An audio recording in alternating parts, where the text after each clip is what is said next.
তা হচ্ছে মদিনা। আমরা গতদিনে জেনেছিলাম যে মদিনা অনাবাদ হয়ে যাবে, মদিনা থেকে মানুষ অন্য জায়গায় স্থানান্তরিত হবে, চলে যাবে। আর আজকে প্রথম পয়েন্টে আমরা জানব যে মদিনা তার বুক থেকে, তার উপর থেকে সমস্ত কাফের, সমস্ত মুনাফিক তাদেরকে সে বের করে দিবে। অর্থাৎ মদিনার বুকে কাফের মুনাফিক একসময় থাকবে না, আল্লাহ সুবহানাহু ওয়া তাআলা তাদেরকে সেখান থেকে বের করে দিবেন। অর্থাৎ মদিনার বুক থেকে একে একে তারা বিদায় নেবে, মদিনা একটা সুন্দর জায়গায় পরিণত হবে। সেটা হচ্ছে যে হাদিস আমরা ইতিপূর্বে পড়েছি, জেনেছি যে মহাযুদ্ধের হাদিস, ওটাও এখানে আসবে। যে আমরা জেনেছি যে মদিনা যখন অনাবাদ হয়ে যাবে, মানুষ যখন বুঝতে পারবে যে মহাযুদ্ধের সূচনা হয়ে গেছে, ইহুদি খ্রিস্টানদের সাথে যে মুসলমানের বিশাল বড় যুদ্ধ হবে, এই যুদ্ধে যখন সূচনা হয়ে যাবে, তখন এই মহাযুদ্ধ যখন শুরু হয়ে যাবে মুসলমান আর খ্রিস্টানদের মধ্যে, যে ভয়াবহ যুদ্ধ শুরু হয়ে যাবে, এই যুদ্ধের পরে মুসলমানরা কনস্টান্টিনোপলকে বিজয় করবে, যেটা গত জুমা আমরা জেনেছি। এর পরপরই দাজ্জালের আগমন ঘটবে। তো এটা আমরা হাদিসে জেনেছি যে এটা একটা অন্যতম কিয়ামতের আলামত। তো সেই হাদিসে জেনেছিলাম যে মদিনা তার বুক থেকে কাফের, বেদিন এবং মুনাফিকদেরকে কি করবে, এক এক করে বের করে দিবে। কেননা ইসলামের শুরুর যুগে মদিনা ছিল ইলমের মারকাজ। গোটা বিশ্ব ইসলাম পেয়েছে মদিনার বুক থেকে। গোটা বিশ্বের মানুষ মদিনার দিকে চেয়ে থাকতো, কেননা রাসূলুল্লাহ সাল্লাল্লাহু আলাইহি ওয়াসাল্লাম মদিনায় থাকতেন, তিনি সেখান থেকে ইলম বিতরণের কাজ করতেন সাহাবায়ে কেরামের মাধ্যমে। তো সেই মদিনা এক সময় যেমন ইলমের রাজধানী ছিল, ইলমের মারকাজ ছিল। তো যখন রাসূল সাল্লাল্লাহু আলাইহি ওয়াসাল্লাম হিজরত করে রেখেছিলেন, তখন সেটা ইলমের মারকাজ ছিল, সেখানে ইলম চর্চা হতো, সাহাবায়ে কেরামদের বসবাস ছিল, হাদিস চর্চা হতো, কোরআন চর্চা হতো। সেই মদিনা কি করবে, একদিন মুশরিক, বেদিন, বেঈমানদেরকে বের করে দেবে। হাদিস শুনি আমরা। আবু হুরায়রা রাদিয়াল্লাহু তাআলা আনহু বলেন, রাসূল সাল্লাল্লাহু আলাইহি ওয়াসাল্লাম বলেছেন যে এমন একটা যুগ আসবে, এমন একটা সময় আসবে যে একজন ভাই আর একজন ভাই, অর্থাৎ জাতি ভাই, নিজের ভাই, নিকট আত্মীয়দেরকে ডেকে বলবে যে চলো এখান থেকে আমরা চলে যাই। কোথায় যাব? সচ্ছলতাপূর্ণ শহরে। মদিনার বুকে এমন আর কিছু নাই, সচ্ছলতা নাই, ভালো লাগে না, এখানে আরামদায়ক জায়গা নেই, প্রশান্তি নেই, টাকা পয়সা নেই। অথচ রাসূলুল্লাহ সাল্লাল্লাহু আলাইহি ওয়াসাল্লাম বলছে মদিনাই হচ্ছে পৃথিবীর মধ্যে সর্বোত্তম স্থান, শান্তির জায়গা, যেটা গতদিন বলেছি। এত শান্তির জায়গা আল্লাহ তাআলা জমিনে আর কোথাও নেই। তো মদিনার বুকে যারা থাকবে একে অপরকে বলবে, ডেকে ডেকে বলবে, তার ভাইদেরকে ডেকে বলবে যে চলো আমরা সচ্ছলতার শহরে যাই। এখানে শুধু নামাজ, রোজা, হজ এইসব নিয়ে ব্যস্ত মানুষ, আমরা ইনকাম করব, একটা ভালো লাইফ লিড করব, চলো আমরা সেখানে যাই। এরকম করে এক এক করে করে করে মদিনার বুক থেকে মদিনা নিজেই কাফের, মুশরিক, বেদিন, বেঈমান যারা মুনাফিক, তাদেরকে কি করবে, আস্তে আস্তে বের করে দিবে। রাসূলুল্লাহ সাল্লাল্লাহু আলাইহি ওয়াসাল্লাম এটা বলতে গিয়ে বলছে যে মদিনা হচ্ছে কামারের হাপরের ন্যায়। কামারের হাপড় মানে যেখানে দা কোদাল পোড়ানো হয়, ওই হাপড় কি করে, এরা জং ধরা দা কোদালকে যদি নিয়ে যাওয়া হয়, তা আগুনের মধ্যে দেওয়ার পরে সেখানে বাতাস দেওয়ার ফলে, আগুনের গতি বাড়ার ফলে সেই মরিচা শেষ হয়ে যায় এবং ঝকঝকে করে দেয়। ঠিক তেমন করে মদিনা হচ্ছে হাপড়ের মতো। এই মদিনার বুকে যত মুনাফিক থাকবে, বেঈমান থাকবে, কাফের থাকবে, মদিনা আস্তে আস্তে আস্তে আস্তে কি করবে, সেখান থেকে বের করে দিবে। এ পর্যায়ে রাসূল সাল্লাল্লাহু আলাইহি ওয়াসাল্লাম বলছেন যে সমস্ত দুষ্ট লোকদেরকে মদিনা থেকে বের করে দেওয়ার আগ পর্যন্ত আল্লাহ সুবহানাহু ওয়া তাআলা কিয়ামত সংগঠিত করবেন না। তাহলে এইটা হচ্ছে অন্যতম একটা আলামত, যেটা রাসূলুল্লাহ সাল্লাল্লাহু আলাইহি ওয়াসাল্লামের হাদিস থেকে পেলাম, যার জিস্ট, মূল বিষয় হচ্ছে এইটা। যেমন আপনার হাপড় মানে যেটা ওই যে ব্যাঙের মতো, যেটা দেখেছেন নিশ্চয় সবাই, হাপড় যেমন করে লোহার মরিচাকে দূর করে দেয়, উপরে থাকা ময়লাকে দূর করে দেয়, ঠিক তেমন মদিনা একসময় মানুষের মধ্যে থেকে বেছে বেছে জং ধরা মানুষ, বেঈমান মানুষ, কাফের মানুষ, বেদিন মানুষ, মুনাফিক যারা, তাদেরকে আস্তে আস্তে কি করবে? মদিনা থেকে বের করে দেবে। আর তোমরা ততদিন অপেক্ষা করো যতদিন না মদিনা তার বুক থেকে এই ধরনের মানুষকে বের করছে, ততদিন কিয়ামত সংগঠিত হবে না। মুসলিম শরীফের হাদিস, 3498 নম্বর হাদিস। বর্ণনাকারী আবু হুরায়রা রাদিয়াল্লাহু তাআলা। তো অত হাদিস থেকে আমরা বুঝতে পারলাম যে মদিনা এক সময় কি করবে? এই শ্রেণীর মানুষকে বের করে দিবে। অর্থাৎ মদিনার বুকে ভালো মানুষ এর বসবাস হবে, বাকি খারাপ মানুষরা আস্তে আস্তে কি করবে? ওদের চলে যাবে।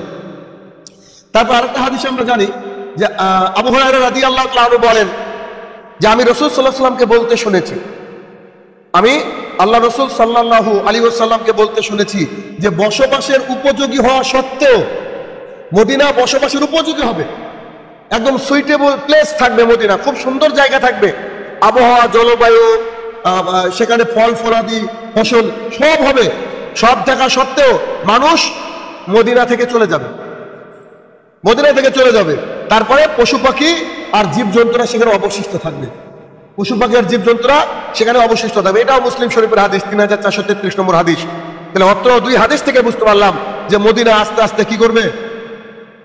মানুষদেরকে বের করে দিবে, যারা বেদিন, বেঈমান, মুনাফিক, তাদেরকে বের করে দিবে, এবং বের করে দেওয়ার ফলস্বরূপ সেখানে ভালো মানুষদের বসবাস হবে। তারপর আবার এক সময় ফিতনা চলে আসবে। তাহলে এটা ওটা কিয়ামতের আলামত, যে মানুষ সচ্ছলতা করে এমন শহরে চলে যাবে, এমন জায়গায় চলে যাবে যেখানে তারা সচ্ছলতা পাবে। মদিনায় ছিল তাদের জন্য উন্নততম জায়গা, সুন্দর জায়গা। এরপরে আলামত হচ্ছে পর্বতমালার স্থানচ্যুতি ঘটবে। পর্বত মানে পাহাড়, বড় বড় পাহাড় যে সারি দিয়ে থাকে, যেগুলো খুবই উঁচু, তাদেরকে আমরা পর্বত বলি, মাউন্টেন। এই পর্বতমালার স্থানচ্যুত হবে মানে কি? যেখানে পাহাড়কে আজকে দেখা যাচ্ছে ওখানে পাহাড় থাকবে না, অন্য জায়গায় সরে যাবে, স্থানচ্যুত হবে। এটা কি? এটা যদি আমরা একটু খেয়াল করি যে কয়েকটা কারণ এখানে দেখানো যেতে পারে। তার এক নম্বর কারণ হচ্ছে মানুষ কিন্তু পাহাড়ে ঘুরতে যেতে পছন্দ করে, যার ফলস্বরূপ পাহাড় হচ্ছে দুর্গম এলাকা, সেখানে রাস্তাঘাটের অবস্থা ভালো থাকে না। দ্যাটস ওয়াই মানুষ কি করেছে? ওই পাহাড়কে কেটে কেটে কেটে কেটে রাস্তা তৈরি করেছে। আর যখন পাহাড়কে কেটে রাস্তা তৈরি করবে তখন পাহাড় ভারসাম্যহীনতায় ভুগবে, কোনো কোনো পাহাড় ধসে যাবে আর কোনো কোনো পাহাড় ধসার উপক্রম হয়ে যাবে। এটা একটা কারণ। দুই নম্বর কারণ, পাহাড়কে কেটে মানুষ ঘর বাড়ি তৈরি করছে। আর আল্লাহ সুবহানাহু ওয়া তাআলা কোরআনুল কারীমের মধ্যে বলেছে যে এই পৃথিবীর বুকে পাহাড়কে আমি রেখে দিয়েছি। কেন? যেমন করে বাঁশ খুঁটি দিয়ে ঘর তৈরি করার সময় পেরেক দিয়ে এঁটে রাখা হয়, তো আল্লাহ তাআলার এই জমিনটা এঁটে দিয়েছে আল্লাহ সুবহানাহু ওয়া তাআলা এই পাহাড় দিয়ে। পাহাড়কে আমরা যতটা দেখছি উপরে, শুধু উপরেই রয়েছে এমনটা নয়, পাহাড় কিন্তু ভিতরেও রয়েছে, ওর শিকড় রয়েছে অনেক অনেক গভীরে রয়েছে।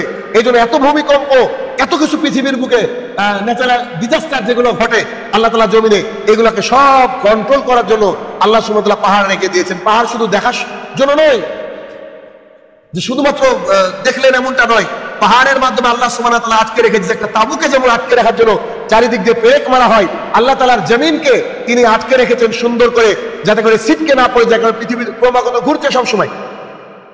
এই পৃথিবীকে আটকে রাখার জন্য আল্লাহ সুবহানাহু ওয়া তাআলা পাহাড়ের ব্যবস্থা করেছে।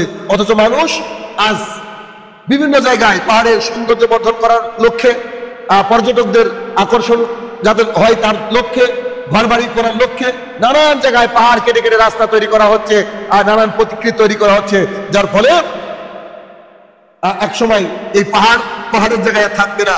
এটাকে বলা হয় স্থানচ্যুতি। সামুরা রাদিয়াল্লাহু তাআলা আনহু বলেন, রাসূল সাল্লাল্লাহু আলাইহি সাল্লাম বলেছেন, যতক্ষণ না পর্বতমালা স্থানচ্যুত হবে, যতক্ষণ না পাহাড় সরে যাবে মানে, এ তো বললাম, তিনটে উদাহরণ দিলাম আমি। সরে যাবে মানে এমনি সরে যাওয়া নয়, বরং ওখান থেকে মানুষ সরিয়ে দিবে, রাস্তাঘাট করে ফেলবে, ইত্যাদি ইত্যাদি, এরকম ঘটতে থাকবে ততক্ষণ পর্যন্ত কিয়ামত সংগঠিত হবে না। তখন রাসূল সাল্লাল্লাহু আলাইহি ওয়াসাল্লাম বলেছে, তখন তোমার এলাকায় দেখবা বড় বড় বিপদ আসতে শুরু করবে। যখনই পাহাড় এদিক ওদিক স্থানচ্যুত হবে তখন দেখবা তোমার এলাকায় বড় বড় কি আসবে? বিপদ আসবে। আর যে বিপদগুলো তোমরা ইতিপূর্বে কোনোদিন দেখোনি। যখন পাহাড়ের চ্যুতি ঘটবে তখন এত বড় বড় বিপদ আসবে যে বিপদটা তোমরা ইতিপূর্বে দেখো দেখো রাসূল সাল্লাল্লাহু আলাইহি ওয়াসাল্লাম বললেন, তাবারানী হাদিস 6805 মানে 57 নম্বর হাদিস। তাহলে রাসূল সাল্লাল্লাহু আলাইহি ওয়াসাল্লাম এই কথা বললেন যে পর্বতমালা তার জায়গায় থাকবে না, সেটা স্থানচ্যুত ঘটবে, আর তখন তোমরা বড় বড় বিপদ দেখতে পাবে। আর শুনে রাখো, এই বিপদ তোমরা ইতিপূর্বে কখনো দেখোনি। তাহলে চিন্তা করেন, আল্লাহ তাআলার জমিনে কতই না বিপদ আমাদের সম্মুখে হয়তো আসতে চলেছে। আল্লাহ তাআলা আমাদেরকে ক্ষমা করুক। এই বিপদ হয়তো, এই বিপদের সম্মুখীন হয়তো আমাদেরকে হতে হবে। আর রাসূল সাল্লাল্লাহু আলাইহি ওয়াসাল্লাম এই কথাগুলো বলছেন তার সাহাবীদেরকে সামনে রেখে, যেই সময়টা পার হয়ে গেল 1450 বছর প্লাস, তখন বলেছিলেন, তোমরা বলে সম্বোধন করে বলেছেন। এবার চিন্তা করেন, আজকে আমরা 1450 বছর পরেও আমরা মনে করি না না আমাদের উপরে কিয়ামত আসবে না, আমরা ভালো আছি, আমরা আমাদের মতো চলছি না, এই চিন্তা করা যাবে না। সাহাবায়ে কেরাম তখন ভয় পেয়েছে, আমাদেরকে ভয় কেড়ে এখন ডবল ভয় পাওয়া উচিত আমাদের। এরপরে আলামত হচ্ছে, আরবের অনেক গোত্র থাকতো, যেমন আমাদের সমাজেও আছে খান বংশ, চৌধুরী বংশ। তো সেই জামানায় অনেক গোত্র থাকতো, কোরাইশ, তারপর আপনার বনু আদ, বনু সামুদ, এই যে গোত্রের নাম শুনেছেন, বানি ইসরাইল, এটা একটা গোত্র। তো এইরকমই কাহতান বলে একটা গোত্র, এই কাহতান গোত্র থেকে একজন মহান ব্যক্তির আবির্ভাব ঘটবে।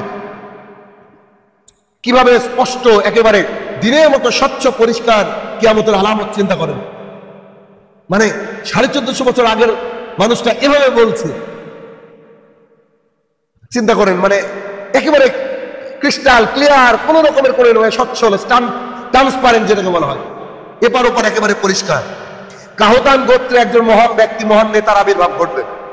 রাসূলুল্লাহ সাল্লাল্লাহু আলাইহি ওয়াসাল্লাম একথা বললেন। হাদিস আবু হুরায়রা রাদিয়াল্লাহু তাআলা আনহু বলেন, রাসূল সাল্লাল্লাহু আলাইহি ওয়াসাল্লাম বলেছেন, ততক্ষণ পর্যন্ত কিয়ামত সংগঠিত হবে না, ততক্ষণ পর্যন্ত কিয়ামত সংগঠিত হবে না যতক্ষণ না পর্যন্ত কাহতান গোত্র থেকে একজন নেতার আবির্ভাব হবে, আর সে লাঠি দিয়ে তার সমাজকে পরিচালনা করবে, সবাইকে পরিচালনা করবে। তার মানে লাঠি দিয়ে সবাইকে পরিচালনা করবে। এটা বুখারী হাদিস 3517 নম্বর হাদিস। হাদিস তো সহিহ, অসুবিধা নেই। এখানে দুটো কথা এসেছে, একেবারে উল্লেখ করে বলে দিয়েছেন যে কোন গোত্র থেকে একজন মহান নেতা আসবে, কাহতান গোত্র, আর তিনি আসবেন, তিনি লাঠির মাধ্যমে সবাইকে পরিচালনা করবেন। আসলে লাঠি মানে এই যে হাতে নিয়ে যেটা খুতবা দিচ্ছি এই লাঠি হবে এমনটা নয়, এমনটা নয়। বিভিন্ন উলেমায়ে দ্বীন এই লাঠির ব্যাখ্যা করতে গিয়ে বলছে যে তাকে মানুষ নেতা হিসাবে মেনে নিবে, তার ন্যায়পরায়ণতা, তার কোরআন এবং সুন্নাহর প্রতি ভালোবাসা, তার কোরআন এবং সুন্নাহর আদলে সমাজকে পরিচালনা করার দক্ষতা আল্লাহ তাআলা দিবেন। আর সেই দক্ষ একজন নেতা যখন সমাজে মানে কঠোরভাবে দ্বীন ইসলামের কথা বলে সমাজকে পরিচালনা করবে, তখন সেই জামানার মানুষ মেনে নিবে। কেমন মেনে নিবে? ধরেন একটা সমাজ যখন বিদআতে লিপ্ত থাকে, যদি লিডার কোরআন এবং সুন্নাহ জাননেওয়ালা মানুষ এলাকার মেম্বার হয়, এলাকার প্রধান হয়, তিনারা চাইলে একটা দিনের মধ্যে এলাকা থেকে বিদআত তুলে দিতে পারে। কেন? কারণ তাদেরকে ভালোবাসুক আর না বাসুক সবাই ভয় করে, সামনে দেখলে সালাম দেয়। কেন? পঞ্চায়েতের গমটা পাবে না, ঘর বাড়ি আসলে তারা পাবে না, বা এদিক ওদিক করে কোথায় কোন অবস্থায় কি করে দিতে পারে তারা জানে। তো তাদের একটা ক্ষমতা আছে, এই পাওয়ারের লোভে, এই পাওয়ারের ভয়ে অনেক মানুষ তাদেরকে সালাম দেয়, শ্রদ্ধা করে, অথচ প্রকৃত অর্থে কেউ তাদেরকে ভালোবাসে না। তার প্রমাণ হচ্ছে শ্রীলঙ্কা, তার প্রমাণ হচ্ছে বাংলাদেশ, তার প্রমাণ হচ্ছে কিছুদিন আগের নেপাল। এত ভালোবাসা না, এত ভালোবাসা কেউ নাই ভালোবাসা। তো কি জানালো বিষয়টা? যে এমন নেতা, ওই নেতা যদি বলে যায় আগামীকাল থেকে তোমরা তোমার বাবার কবরের সামনে দাঁড়িয়ে তোমরা হাত তুলে মোনাজাত করো, অসুবিধা নেই, আল্লাহর কাছে চাও, তোমার বাবার জন্য ক্ষমা চাও, কিন্তু ওই কোনো আলেমকে ডেকে এই বিদাতি কাজকর্ম করা যাবে না, মিলাদ চলবে না, সমাজ থেকে উঠে যাবে। তো এইখানে কাহতান গোত্রের যে ব্যক্তি আসবেন তিনি মহান নেতা হবেন, আর তাকে যখন বেশিরভাগ মানুষ মেনে নেবে, বাকি 2-5 জন 20 জন 1-8 লাখ মানুষ যদি না মানে, তখন তিনি কঠোরভাবে লাঠির মাধ্যমে বোঝাতে চেয়েছে, কঠোরভাবে এই এটা চলবে না, ব্যাস এটা ফাইনাল, সমাজে এটা চলবে না। যখন এটা চলবে না বলে দেবে, তখন তাকে মানুষ মেনে নেবে যে না উনি অনেক বড় লিডার, অনেক বড় নেতা, অথবা উনি যা বলেছেন এটা হবে অবশ্যই, অতএব তার উপর আমরা কথা বলতে পারি না। তো এই কাহতান গোত্রের এই ব্যক্তি যতদিন না আসছেন ততদিন পর্যন্ত কিয়ামত সংঘটিত হবে না, এটা কে বলেছেন? রাসূল সাল্লাল্লাহু আলাইহি সাল্লাম। তাহলে এই ব্যক্তি আসবে এবং তার এলাকায় ন্যায়পরায়ণতা বিরাজ করবে এবং সে তার মাধ্যমে কি করবে? এলাকাকে শাসন করবে। আচ্ছা, এখন এই হাদিসকে কেন্দ্র করে পরের আরেকটা আলামত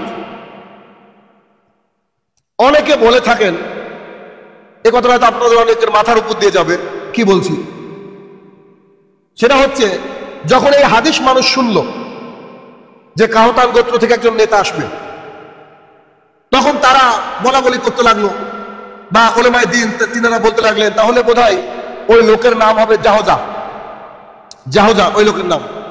কিন্তু আসলে ওই কাহতান গোত্র থেকে যে ব্যক্তি আসবে ইনার নাম জাহজা নয়। পরের আলামত, জাহজা নামে এক ব্যক্তির আবির্ভাব ঘটবে, তার আগ পর্যন্ত কিয়ামত হবে না। কি? শেষ যুগে যখন নেতৃত্ব দেওয়া হবে, মানে মানুষ যখন নেতৃত্ব দিবে, ওই নেতৃত্ব দেওয়ার সময় রাসূলুল্লাহ সাল্লাল্লাহু আলাইহি ওয়াসাল্লাম কিন্তু কারোর নাম উল্লেখ করেননি, কাহতানের একজন ব্যক্তির কথা বলেছেন, তিনি নাম উল্লেখ করেননি। আর তার বিবরণও তিনি পেশ করেছেন যে কোন গোত্র থেকে আসবে, কি সমাচার। তাহলে এমনটা তো নয়। কিন্তু এই জাহজা ইনিকে, হাদিস শুনেন, আবু হুরায়রা রাদিয়াল্লাহু তাআলা আনহু বলেন রাসূল সাল্লাল্লাহু আলাইহি ওয়াসাল্লাম বলেছেন দিন রাত শেষ হবে না। রাসূল সাল্লাল্লাহু আলাইহি ওয়াসাল্লাম ভাষাগুলো দেখেন, মানে ভাষা শৈলী আল্লাহ সুবহানাহু ওয়া তাআলা তাকে এতটা উন্নত শিক্ষা দিয়েছিল, পৃথিবীর সমস্ত ভাষাবিদরা একত্রিত হয়ে যদি একটা কবিতা লিখে রাসূল সাল্লাল্লাহু আলাইহি ওয়াসাল্লামের এক লাইনের সমতুল্য হবে না। আমরা আলোচনা করছি কিয়ামতের আলামত। রাসূল সাল্লাল্লাহু আলাইহি ওয়াসাল্লাম বলতে অনেক হাদিসে বলেছেন কিয়ামত সংগঠিত হবে না, কিয়ামতের মাঠ কায়েম হবে না। এই ভাষাটা কি সুন্দর ইউজ করলেন। রাসূল সাল্লাল্লাহু আলাইহি ওয়াসাল্লাম বলছেন যে দিন রাত শেষ হবে না। দিন রাত শেষ হবে না মানে কি? পৃথিবী ধ্বংস হবে না। তার মানে দিন আর রাত প্রতিদিন তো এরকম হয়, দিন হয় রাত হয়, দিন হয় রাত হয়। একদিন সূর্য পশ্চিম দিকে উঠবে, আলামত আসবে ইনশাআল্লাহ ভবিষ্যতে। তো সূর্য পশ্চিম দিকে উঠবে, তখন তার দিন রাত হবে না, কিয়ামত সংগঠিত হয়ে যাবে। এটা কি বলা হচ্ছে যে দিন রাত শেষ হয়ে যাওয়া, কিন্তু ভাষাটা কত সুন্দর ব্যবহার করেছেন তিনি। তো তিনি বলছেন যে দিন রাত শেষ হবে না যতক্ষণ না জাহজা নামে এক ব্যক্তি ক্ষমতায় আসবে, ক্ষমতায় আসবে। তবে সে কি, মানে ও থাকবে কৃতদাস, একজন কৃতদাস ব্যক্তি কৃতদাস থেকে ক্ষমতায় আসবে। কৃতদাস মানে বুঝেন তো, কারোর আন্ডারে কাজ করার গোলাম যাকে বলা হয়, টাকা দিয়ে কিনে নেওয়া হয়, এটা হচ্ছে কৃতদাস। মুসলিম শরীফের হাদিস। তাহলে এই জাহজা হচ্ছে কাহতান গোত্রের ওই ব্যক্তি নয়, বরং একজন কৃতদাস ব্যক্তি। সে কি করবে? আসবে এবং সেও শাসক নিযুক্ত হবে বা একজন নেতা হবে। এরপরে আশ্চর্য আলামত, পরপর চারটা আলামত একটা হাদিসে, চারটা আলামত। সেটা কি? এক, চতুষ্পদ জন্তু, গরু ছাগল ভেড়া ইত্যাদি জড় বস্তু। এই যে কাঠ লাঠি এগুলো জড় বস্তু, ইট কাঠ পাথর এগুলো হচ্ছে জড় বস্তু। লাঠি, লাঠির অগ্রভাগ। তিন, চার হচ্ছে জুতার ফিতা, বাইরে রাখা হয়েছে জুতার ফিতা। এইগুলো যতদিন না পর্যন্ত মানুষের সাথে কথা বলবে তার আগ পর্যন্ত কিয়ামত সংগঠিত হবে না। এজন্য শুরুতে বলেছি যে আশ্চর্য আলামত। একদিন এই লাঠিটা কথা বলবে, আপনার বাড়িতে আপনার স্ত্রী কি করছে এই লাঠি নিয়ে যখন আপনি বাইরে যাবেন, এই লাঠি আপনাকে বলে দেবে। আপনার উরুর গোস্ত, এই গোস্তটা আপনাকে বলে দেবে আপনার বাড়িতে কি চলছে, সিসিটিভি লাগবে না। একদিন জড়বস্তু কথা বলবে, হাদিস শোনাবো আপনাদেরকে ইনশাআল্লাহ। জড়বস্তু কথা বলবে, পরিস্থিতি কি হবে হাদিস শুনেন। আবু সাঈদ খুদরি রাদিয়াল্লাহু তাআলা আনহু বলেন রাসূল সাল্লাল্লাহু আলাইহি সাল্লাম বলেছেন, সেই সত্তার শপথ, আল্লাহর কসম, সেই সত্তার শপথ যার হাতে আমার প্রাণ, অর্থাৎ সবারই প্রাণ হচ্ছে কার হাতে? আল্লাহ সুবহানাহু ওয়া তাআলার হাতে। যতক্ষণ না পর্যন্ত চতুষ্পদ জন্তু, ছাগল গরু ভেড়া, চাবুকের অগ্রভাগ, চাবুকের আগা অগ্রভাগ, জুতার ফিতা মানুষের সাথে কথা না বলবে, এগুলো যতদিন না মানুষের সাথে কথা না বলবে, এবং বাড়িতে পরিবারের লোকজন কি করছে তারা, তার অবর্তমানে মানুষের উরুর মাংস, থাই উরুর মাংস, তাকে এ সংবাদ না দেবে ততক্ষণ পর্যন্ত কিয়ামত সংঘটিত হবে না। হাদিস তিরমিজির হাদিস নম্বর 2181 নম্বর হাদিস। যতক্ষণ না পর্যন্ত এই জড় বস্তুগুলো বাড়িতে কি ঘটছে মানুষকে বলে দিবে না, ততক্ষণ পর্যন্ত কিয়ামত সংঘটিত হবে না। আচ্ছা, এটা যদি আমি বর্তমানে যেমন সায়েন্সের সাথে লক্ষ্য করি, বর্তমানে যদি সায়েন্সকে খেয়াল করি, এমন এমন ডিভাইস আবিষ্কার হচ্ছে, আজ থেকে 40-50 বছর আগে মানুষ জানতেও না যে আমেরিকায় তার এক ভাই থাকে, সরকারপাড়ায় বসে কথা বলছে। লন্ডনে একজন তার ভাই থাকে, সরকারপাড়ায় বসে কথা বলছে। মোবাইল ছিল না। এখন এমন একটা স্মার্ট গ্লাস আবিষ্কার হয়েছে, বর্তমানে ট্রেন্ডিং একটা চশমা চলছে, যে চশমায় আপনি কোরআন শুনতে পারবেন, যে সব চশমাতে ফটো দেখতে পারবেন, যেই চশমাতে আপনার সবকিছু রেকর্ড করবে, এবং খুব উন্নত মানের। তো যখন এরকম কিছু হচ্ছে, এমনও সময় আসবে যে মানুষ তার শরীরে চিপস ব্যবহার করবে বা কোনো একটা এলিমেন্টস কিছু ব্যবহার করবে, লাঠির মাথায় কিছু একটা ইউজ করবে, অটোমেটিকলি সে দেখতে পাবে বাড়িতে কি ঘটছে। দেখতে পাই তো, দেখেন না, আমার বাড়ির সামনে সিসিটিভি লাগানো আছে, দেখেছেন? আমি যখন বাইরে থাকি আমি দেখি যে এলাকায় কে যাচ্ছে আসছে দেখতে পাই। অথচ বলেন তো আমার মোবাইলের সাথে কি কানেকশন? শুধু ওয়াইফাই কানেক্ট হয়েছে, আমি দেখতে পাই কোথায়। এমনকি এই যে মসজিদে লাগানো আছে, আপনারা যদি কথা বলেন আমি যদি বাইরে থাকি এটাও আমি শুনতে পাবো। তো এগুলো তো দৃশ্যমান। এই ধরনের দৃশ্য অবাক করা কিছু না, অবাক করা কিছু না। তবে শুধু কি তাই, মুহাম্মদ সাল্লাল্লাহু আলাইহি ওয়াসাল্লামের জামানায় কিছু ঘটেছিল যেখানে পশু কথা বলেছিল, পশু কথা বলেছিল। সহিহ, এমন না যে মানে বিদাতিরা বলে, এমনটা না, একেবারে সহিহ। সেটা কি? আসেন আশ্চর্য একটা হাদিস শুনি আমরা, খুব আশ্চর্য করা হাদিস। আবু সাঈদ খুদরি রাদিয়াল্লাহু তাআলা আনহু বলেন, রাসূল সাল্লাল্লাহু আলাইহি সাল্লাম থেকে তিনি বর্ণনা করেন। কে? আবু সাঈদ খুদরি, ছোট্ট সাহাবী রাদিয়াল্লাহু তাআলা আনহু। তিনি বলেন রাসূল সাল্লাল্লাহু আলাইহি সাল্লাম বলেছেন, আল্লাহ রাসূল সাল্লাল্লাহু আলাইহি সাল্লাম বলেছেন, কি বলেছেন? মদিনার পাশে এক বেদুইন ছিল। বেদুইন বুঝেন কিনা? মানে মদিনার অদূরে যারা বসবাস করতো, দিন ধর্ম জানতে আসতো মাঝে মাঝে, তারা হচ্ছে বেদুইন, মরুভূমিতে বসবাস করা মানুষ। বেদুইন একদিন তার মেষ নিয়ে চড়াচ্ছিল, ছাগলের পাল, গরুর পাল, মেষের পাল, মেষ নিয়ে চড়াচ্ছিল। হঠাৎ একটা নেকড়ে বাঘ এসে অতর্কিত, মানে হঠাৎ করে, মানে ভাবতেই না ভাবতেই এসে একটা মেষ শাবক ছোট বাচ্চাকে মুখে করে নিয়ে ছুটতে শুরু করলো। মদিনার ঘটনা কিন্তু এটা। রাসূলুল্লাহ সাল্লাল্লাহু আলাইহি ওয়াসাল্লাম বলেছে, আবু সাঈদ খুদরি রাদিয়াল্লাহু তাআলা বলছেন যে একটা মেষ পালনকারী মেষ চড়াচ্ছিলেন কৃতদাস, বা কৃতদাস বেদুইন। তো তার পালের মধ্য থেকে একটা নেকড়ে এসে ছোট বাচ্চাকে মুখে করে নিয়ে ছুটতে শুরু করেছে। বেদুইন খুব সাহস ছিল তার, বেদুইনও পিছ পিছ ছুটতে শুরু করেছে। কার? বাঘের পিছন পিছন ছুটতে ছুটতে অনেক ধস্তাধস্তি করার পর বাঘের মুখ থেকে খাবারটাকে ছাড়িয়ে নিয়েছে, অর্থাৎ শাবকটাকে ছাড়িয়ে নিয়েছে, ছোট্ট বাচ্চাটাকে ছাড়িয়ে নিয়েছে। ছাড়িয়ে নেওয়ার পর মেজাজ খারাপ করে দিয়ে গালি দিয়েছে বেদুইনটা নেকড়ে বাঘকে। এটা উল্টো পাল্টা বলে গালি দিয়েছে যে তুই আমার এই নিবি সেই নিবি, এটা গালি দিয়েছে। যে গালি দিয়েছে, গালি দেওয়ার পর নেকড়েটি তার থেকে একটু পিছিয়ে গিয়েছে, সামনাসামনি পিছিয়ে গিয়েছে। পিছিয়ে গিয়ে কুকুরের মতো বসেছে। রাসূল সাল্লাল্লাহু আলাইহি ওয়াসাল্লাম বলছেন যেমন কুকুরে বসে, কুকুরের মতো বসেছেন। বসার পরে বলছে, শোনো, নেকড়েটা বলছে, সুবহানাল্লাহ বিহামদি, চিন্তা করেন, নেকড়েটা সেই বেদুইনকে বলছে যে শোনো, তুমি কিন্তু আল্লাহ তাআলার দেওয়া রিজিক আমার মুখ থেকে ছিনে নিলে। তুমি আল্লাহ তাআলা দেওয়া রিজিক, আল্লাহ আমার জন্য রিজিক করে রেখেছিল, কিন্তু তুমি আমার মুখ থেকে কিন্তু ছিনে নিলে। তুমি হিসাব করে কথা বলো। বেদুইন বলছে, কি আশ্চর্য, আরে তুমি কথা বলছো, আশ্চর্য কথা, তুমি কথা বলো কিভাবে, কথা বলো কিভাবে? সুবহানাল্লাহ, চিন্তা করেন, আমি খালি ভাবি হাদিসগুলো, সুবহানাল্লাহ বিহামদি। নেকড়ে বলছে যে এ তো কি বলছি, আমি তোমাকে কথা বলছি না শুনে আশ্চর্য হয়েছ, আমি এর চেয়ে আরো আশ্চর্য জিনিস জানি। বেদুইনকে নেকড়ে বলছে, তুমি আমার কথা বলে দেখে আশ্চর্য হয়ে যাচ্ছ, আমি এর চেয়ে আরো আশ্চর্য জিনিস জানি। তখন বেদুইনের চোখ একদম দাঁড়িয়ে, আরে বলে আরো আশ্চর্য জিনিস, সেটা কি?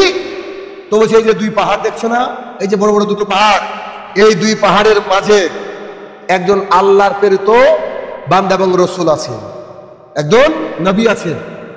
নেকড়ে আল্লাহ রাসূল সাল্লাল্লাহু আলাইহি ওয়াসাল্লামের কথা বলছে, যে আল্লাহর তরফ থেকে এসেছে এমন একজন মানুষ আছে, একজন নবী আছে, তিনি অতীত এবং ভবিষ্যতের সব খবরও জানেন। আমি তো নেকড়ে হয়ে কথা বলছি, আমি তোমাকে এমন মানুষের সন্ধান দিচ্ছি, তুমি এই যে দুটো পাহাড় দেখছো, এই পাহাড়ের মধ্যবর্তী অঞ্চলে একজন মানুষ থাকে যাকে আল্লাহ তাআলা পাঠিয়েছেন, এবং সে শুধু সাধারণ মানুষ নয়, সে অতীত এবং ভবিষ্যতের সব কথা জানে, অতীত এবং ভবিষ্যতের কথা মানুষের কাছে বর্ণনা করে। তুমি যাও, খোঁজ নাও। এই ঘটনা যখন শুনলো, একেবারে সরাসরি আশ্চর্য কথা। এটা শোনার পরে বেদুইন করলো কি, দ্রুত তার শাবকগুলাকে, মেষপালগুলাকে গুটিয়ে নিল। গুটিয়ে নেওয়ার পরে মদিনায় ফিরলো। এরপরে রাসূলুল্লাহ সাল্লাল্লাহু আলাইহি ওয়াসাল্লামের ঘরের দরজায় এসে আঘাত করলো। দেখেন মুজিজা কাকে বলে, সত্যি আশ্চর্য বিষয়। মানে সে তো শুনেছে নেকড়ের কাছ থেকে, তো ওই নবী যে নবীর সংবাদ দেয় একজন বাঘ, যে নবী সম্পর্কে একজন বাঘ জানে, আর হাজারো মানুষ শিরকের মধ্যে লিপ্ত, ভাবতে পারছেন? হাজারো মানুষ গোটা দুনিয়া। এই হাদিসটা আমার এত ভালো লাগে, আমি বলে বোঝাতে পারবো না। তখন তাড়াতাড়ি গুটিয়ে নিয়েছে, আরে সত্যি তো দেখি নেকড়ে যখন কথা বলতে পারলো, তাহলে নিশ্চয় ঠিক কথা বলবে, আমি যাই। তো নেকড়ে গিয়ে রাসূল সাল্লাল্লাহু আলাইহি ওয়াসাল্লামের দরজায় কড়াঘাত করছে। কিন্তু ওই সময় রাসূল সাল্লাল্লাহু আলাইহি ওয়াসাল্লাম সালাত আদায় করছিলেন, তো সালাতের সময় তার কথা বলা যায় না। তো কয়েকবার কড়াঘাত করলেন, কয়েকবার ডাকলেন, তখন তিনি সালাত আদায় করলেন, সালাত আদায় শেষ করলেন। সালাত আদায় শেষ করার পরে তিনি ঘর থেকে বেরিয়ে এসে বললেন যে বেদুইন কোথায়? এনে বুঝেন, নেকড়ে সংবাদ দিল রাসূল সাল্লাল্লাহু আলাইহি ওয়াসাল্লামকে বেদুইন ডাকছে। কে বলে দিয়েছে তাকে? আল্লাহ বলে দিয়েছে। রাসূল সাল্লাল্লাহু আলাইহি ওয়াসাল্লাম কে ডাকছে কে, এটা তো আল্লাহ রাসূল সাল্লাল্লাহু আলাইহি ওয়াসাল্লাম জানতেন না। তিনি ঘর থেকে বেরিয়ে এসে বলছে ওই রাখাল কোথায়, রাখাল বেদুইন রাখালটা কোথায়? তখন সেই বেদুইন সামনে এসে বলছেন, সেই বেদুইন যখন সামনে আসলো, সে যে ঘটনা বলতে যাবে, রাসূল সাল্লাল্লাহু আলাইহি ওয়াসাল্লাম বলছে যে শোনো, তুমি যা শুনেছো, তুমি যা দেখেছো সব ঠিক। সুবহানাল্লাহ। কি বলছে? তুমি যা দেখেছো, তুমি যা শুনেছো তা সব ঠিক। তুমি সবারই সামনে গিয়ে বর্ণনা করো, জান এই ঘটনা সবার সামনে বর্ণনা করো। তুমি নেকড়ের কাছ থেকে যা শুনেছো এই কাহিনী সত্য, আমি মুহাম্মদ সাল্লাল্লাহু আলাইহি ওয়াসাল্লাম বলছি। তুমি সবার কাছে কি করো, গিয়ে বলো যে এই ঘটনা কিয়ামতের অন্যতম এক আলামত, কিয়ামতের একটা অন্যতম নিদর্শন। শুনে রাখো, সেই সত্তার শপথ যার হাতে আমার প্রাণ। মানুষ যখন বাড়ির থেকে বের হবে, তাকে আবার আরো সংবাদ দিয়েছে রাসূল সাল্লাল্লাহু আলাইহি ওয়াসাল্লাম, তুমি তো এটা শুনেছো আমার ব্যাপারে, নেকড়ের ব্যাপারে। মানুষ যখন বাড়ির থেকে বেরোবে, তার জুতার ফিতা, তার চাবুকের লাঠির অগ্রভাগ যতক্ষণ না সংবাদ দিবে তাকে তার ঘরে কি ঘটছে রাইট নাও, এখন কি ঘটছে, ততক্ষণ পর্যন্ত কিয়ামত সংগঠিত হবে না। হাদিস মুসনাদে আহমদের হাদিস 11,841 নম্বর হাদিস। চিন্তা করেন, এ হচ্ছে আমাদের নবী মুহাম্মদ সাল্লাল্লাহু আলাইহি ওয়াসাল্লাম। তাহলে চিন্তা করা যায়। আরো হাদিস আছে এই বিষয়ে। আবু হুরায়রা রাদিয়াল্লাহু আনহু বলেন, রাসূল সাল্লাল্লাহু আলাইহি ওয়াসাল্লাম বলেছেন যে এক ব্যক্তি একটা গাভীর উপরে, গাই গরুর উপরে মাল বোঝাই করে নিয়ে যাচ্ছিল। তখন গাভীরা সেই লোকটার দিকে তাকিয়ে বলছে যে তুমি আমার উপরে মাল কেন দিয়েছো? আমাকে আল্লাহ তাআলা কৃষি কাজের জন্য সৃষ্টি করেছে, আমাকে আল্লাহ তাআলা কৃষি কাজের জন্য সৃষ্টি করেছে, মাল বহন করার জন্য সৃষ্টি করেনি। তুমি আমার উপরে কেন মাল বহন করছো, মাল কেন বহন করছো? লোকেরা এসব দেখে বলছে আশ্চর্য কথা, আরে এরা গরুতে কথা বলে কি করে, আরে গরুতে কথা বলে কি করে? তখন রাসূল সাল্লাল্লাহু আলাইহি ওয়াসাল্লাম বলছে, গরুতে কথা বলা আমি, আবু বকর, উমর, আমরা সবাই বিশ্বাস করি। এই গরু কথা বলা আমি, আবু বকর, উমর, আমরা সবাই বিশ্বাস করি। হাদিস মুসলিম শরীফ 3633 নম্বর হাদিস। কত দুই হাদিস যদি মানে অন্ততপক্ষে অন্তরে রাখতে পারেন, তাহলে বুঝতে পারবেন যে কার কথা আমরা শুনতে চলেছি, এখানে কার কথা শুনছি। রাসূল সাল্লাল্লাহু আলাইহি ওয়াসাল্লামের কথা হতে, তিনি কখনো মিথ্যা কথা বলেননি, তিনি যা সংবাদ দিয়েছেন তা সত্য। অতএব কিয়ামতের আলামত জেনে আমাদেরকে আমাদের নিজের জায়গায় গুটিয়ে নিতে হবে, কেননা যে কোনো মুহূর্তে মালাকুল মউত চলে আসতে পারে। আল্লাহ সুবহানাহু ওয়া তাআলা আমাদেরকে সহিহ সুন্নাহ মতো আমল করার তৌফিক আদা করুক। আল্লাহুম্মা আমিন। আলহামদুলিল্লাহ ওয়াহদা ওয়াসসালাতু ওয়াসসালামু আলা মান লা নাবিয়্যা বাদা আম্মা বাদ। যাই হোক, আমাদের আলোচনা চলছে কিয়ামতের আলামত এর পর্ব। আজকের শেষ একটা বিষয় নিয়ে কথা বলবো, আর তা হচ্ছে এক সময় এই আল্লাহ তাআলার জমিন থেকে যারা মুমিন তাদেরকে মৃত্যুদান করা হবে, একে একে মুমিনদেরকে তুলে নেওয়া হবে, আর কাগজের পাতা এবং মানুষের অন্তর থেকে কোরআনকে মুছে দেওয়া হবে। পাতা ফ্রেশ হয়ে যাবে, সাদা হয়ে যাবে, এমন একটা সময় আসবে। যদিও অন্যান্য জুমায় ইনশাআল্লাহ আলোচনা করার সময় পাই, আল্লাহ তাআলা বাঁচিয়ে রাখলে তখন আলোচনা করবো ইনশাআল্লাহ। আরো কিছু আশ্চর্য আশ্চর্য আলামত রয়েছে, খুবই আশ্চর্য। তো আজকের এই অংশ থেকে এইটা হুযায়ফা রাদিয়াল্লাহু তাআলা আনহু বলেন, রাসূল সাল্লাল্লাহু আলাইহি ওয়াসাল্লাম বলেছেন, পুরাতন, দেখেন কি উদাহরণ, সুবহানাল্লাহ। আমি খালি ভাবি এটা, আমি আমার পড়ানোর কাজে মুহাম্মদ সাল্লাল্লাহু আলাইহি ওয়াসাল্লামের এই তরিকাগুলো ফলো করি, যে উদাহরণগুলো তার কাছ থেকে আমি নিয়ে যাচ্ছি। অ্যাকচুয়ালি মানে কত সুন্দর উদাহরণ। তিনি বলতে পারতেন যেটা কাগজ যেমন আস্তে আস্তে তার থেকে অক্ষরগুলো উঠে যায়, কিন্তু তার উদাহরণটা দেখেন, বুঝা পুরাতন ও ব্যবহৃত হতে হতে, পুরাতন এবং ব্যবহার করতে করতে এক সময় কাপড়ের রং যেমন উঠে যায় না, কি সুন্দর উদাহরণ দেখেন। সাহাবায়ে কেরামকে বোঝাচ্ছি, কাপড়ে যেমন রং উঠে যায় ঠিক তেমনি ইসলাম এক সময় উঠে যাবে। ইসলাম এক সময় উঠে যাবে, আশ্চর্য কিচ্ছু নাই, ইসলাম এক সময় উঠে যাবে। আশ্চর্য হাদিস শোনেন, এটাও একটা আশ্চর্য হাদিস। কি বলছে? নামাজ কি, রোজা কি, হজ কি, সাদাকা কি, মানুষ এগুলো ভুলে যাবে। মানুষ এগুলো ভুলে যাবে। এক রাতে কোরআনকে উঠিয়ে নেওয়া হবে। কোরআনকে উঠিয়ে নেওয়া হবে, কোরআনের কোন হাত আল্লাহ তাআলার জমিনে থাকবে না। কোরআনের কোন হাত আল্লাহ তাআলার জমিনে থাকবে না। বয়স্ক, হাতে গোনা, বয়স্ক, খুব পুরনো বয়স্ক, হাতে গোনা কিছু মানুষ বাকি থাকবে। তারা বলবে যে আমাদের বাপদাদা বলতো লা ইলাহা ইল্লাল্লাহ, তারা বলবে। ভাবছেন কি পরিস্থিতি আসবে দুনিয়ার? তারা কি বলবে? আমাদের বাপদাদাকে বলতে শুনেছি যে ওরা লা ইলাহা ইল্লাল্লাহ বলতো। এখন এটার উদাহরণ দিতে গেলে একটা উদাহরণ দিই আমি। কি ধরেন, আমার ছেলেকে যদি আমি এখন বুঝাই যে শোনো, মানুষ এর আগে হাতে তৈরি খাবার খেত, মানুষ সুস্থ থাকতো, ভালো খাবার খেত। তো ভালো খাবার কি ছিল? এই খাবার ছিল। তো মানুষ কুয়ো থেকে জল তুলতো, পানি তুলতো ইনারা থেকে, কুয়ো থেকে। এখন তো গোটা গ্রাম খুঁজে কুয়ো পাওয়া যাবে না। তখন ও আবার অন্য বন্ধুর সামনে বললে কি বলবে? যে আব্বুদের জামানায় বা তার দাদাদের জামানায় কুয়ো ছিল। বলবে কি বলবে না? ঢেকি ছাটা চাল মানুষের অনেক উপকার, তো ঢেকি তো এলাকায় নাই। তখন আমাদের পরের প্রজন্ম কি বলবে? যে আমাদের আগের জামানায় মানুষ বলতো যে ঢেকি নামে একটা জিনিস ছিল, মানুষ কত পাগল ছিল। আরে এখন তো মেশিন হয়েছে, তখন এই মেশিনটা কিন্তু ছিল না। এই যে ব্যাপার, এখনই আমরা বলছি, এখনই আমরা এই জিনিসগুলা দেখতে পাই না। হাজারো জিনিস আছে এলাকায় দেখতে পাওয়া যায় না। রাত্রেবেলায় আমরা খেলতাম এক সময়, এখন কে খেলে? এখন তো ফ্রি ফায়ার, পাবজি খেলে মানুষ। মানুষকে ভালোবাসতো, সম্মান করতো, শ্রদ্ধা করতো। ছোটরা বড়দেরকে দেখলে ভয় পেত। শিক্ষক এলে রাস্তা একবারে পুরো ফাঁকা থাকতো, একজন মানুষের রাস্তায় থাকতো না। কে এখন শিক্ষকের সামনে সিগারেট খায় এখনকার ছাত্ররা? পরিস্থিতি এমন ভয়াবহ। তাহলে এমন একটা সময় আসবে, কি হবে? যে কিছু বয়স্ক হাতে গোনা মানুষকে পাওয়া যাবে, তাদের কাছে গিয়ে বসলে তারা বলবে যে আমরা শুনেছি আমাদের আগের জামানায়, বাপদাদা তার আগের জামানায় মানুষ কি বলতো? লা ইলাহা ইল্লাল্লাহ বলতো। হুযায়ফা রাদিয়াল্লাহু তাআলা আনহু হাদিসের বর্ণনা শুনে আশেপাশের লোকজন বলছে যে এটা কেমন হলো?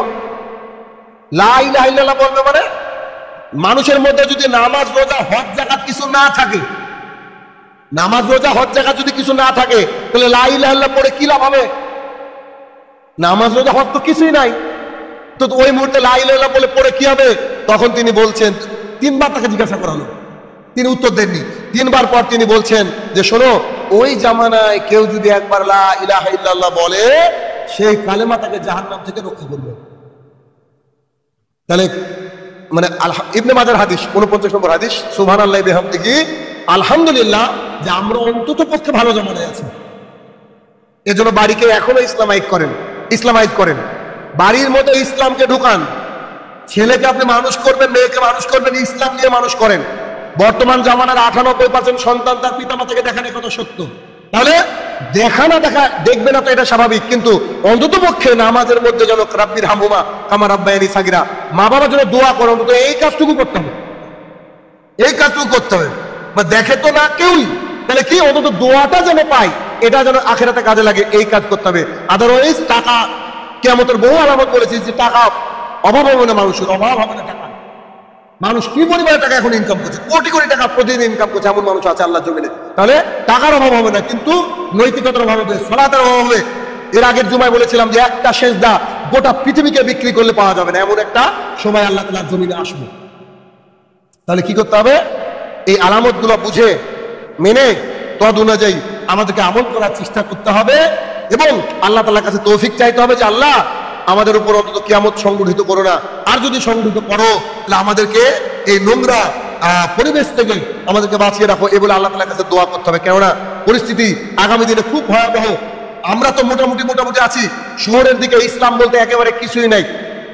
অনেক পরিবার জানেও না যে শিরক কি, অনেক পরিবার জানেও না যে শিরক কি। কি বুঝাবো আপনাকে বলেন? আমি বললে হয়তো এই খুতবাগুলো লাইভে যায়, সবাই দেখে। আমি আমার একটা আত্মীয়ের কথা বলছি। একজন আত্মীয় ওই কোনোদিন ফজরে উঠে না নামাজ পড়ার জন্য। তো দেখবেন মানুষের বাড়ি বেড়াতে গেলে, একটু ইমানদার মানুষ বেড়াতে গেলে, নামাজি মানুষ বেড়াতে গেলে ওই বাড়ির মানুষ ইতস্তত বোধ করে। তো ধরেন আপনি কল্পনা করেন যে আমি বেড়াতে গেলাম তার বাড়িতে, এখন সে একদিন আমি গিয়েছি তার জন্য ফজরে উঠেছি। ফজরে